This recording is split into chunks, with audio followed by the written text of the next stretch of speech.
to develop a science, engineering, technology, and innovation support mechanism for Asia and the Pacific region.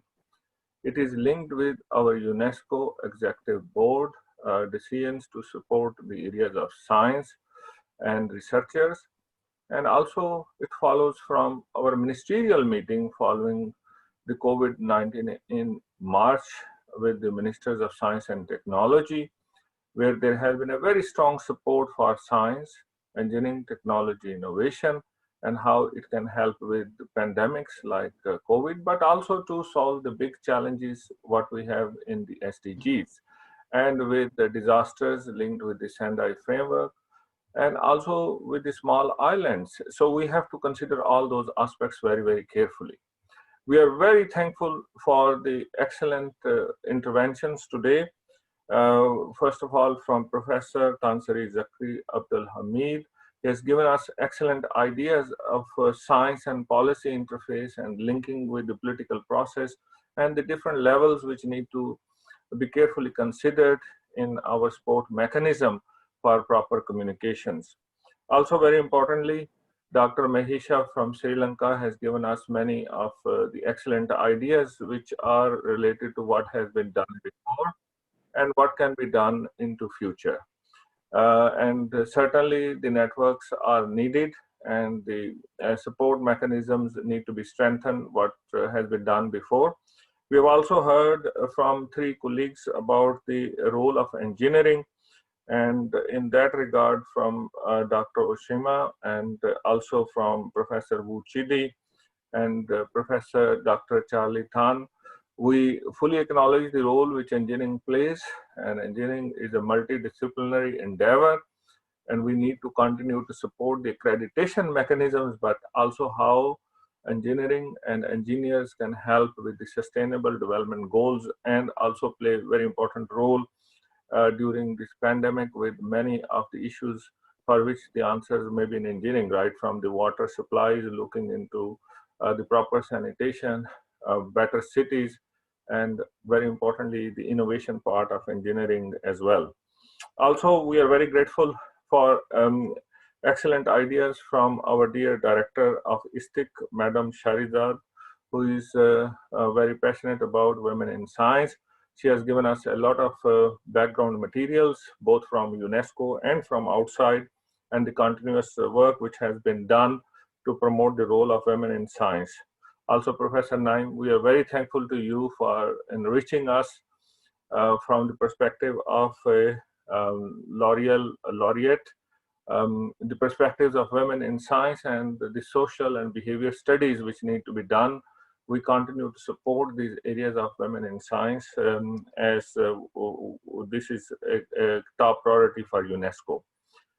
AI is a new area, but its evolution has been going on for so long. That's what we have seen from Dr. Manzoor Somro's presentation. It brings new ethical challenges. While some jobs may be lost, many more will come. So we will need to carefully see the role of AI and AI ethics, and that's where the link between the social and the natural sciences and the work which has been highlighted by Professor Zapta Shinwari and the link with the academies of science, we need to take that to the next step. Then we are thankful also to Dr. Michiko. Dr. Michiko has highlighted the work we are doing together with Asia and the Pacific Center for Transfer of Technology with ESCAP. And I really appreciate her effort to describe SDG ready technologies, not very easy area, and we need to continue to work on it. And we need to have the right kind of mechanisms for the future work in that. I am also thankful to Professor Graham for bringing important aspects of science communication. He's head of a very important center, Questacon in Canberra, but he also works very closely with the Australian National University. The role of youth and the link between the science communication centers and working on issues, that's all very important.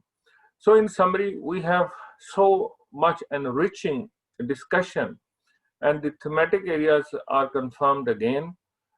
We have some thematic areas in our strategy document. We will be updating them further. We will put in place now a regional and a mechanism which can work at the national level with our national commissions.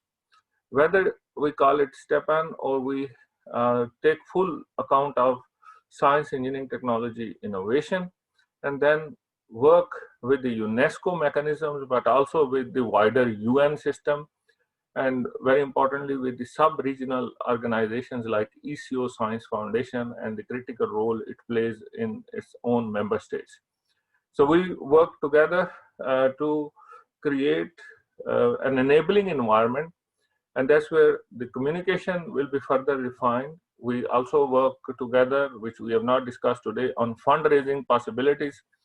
And finally, how can we bring this science policy interface to the attention of the right powers to be in a country, whether it is the relevant level of ministries of science and technology or the other relevant ministries, but also with the government and NGOs, and looking carefully also into how do we popularize science with the young people and give the due regard to all genders, making sure no one is left behind, and there should be no discrimination on the basis of our background or on the basis of our gender.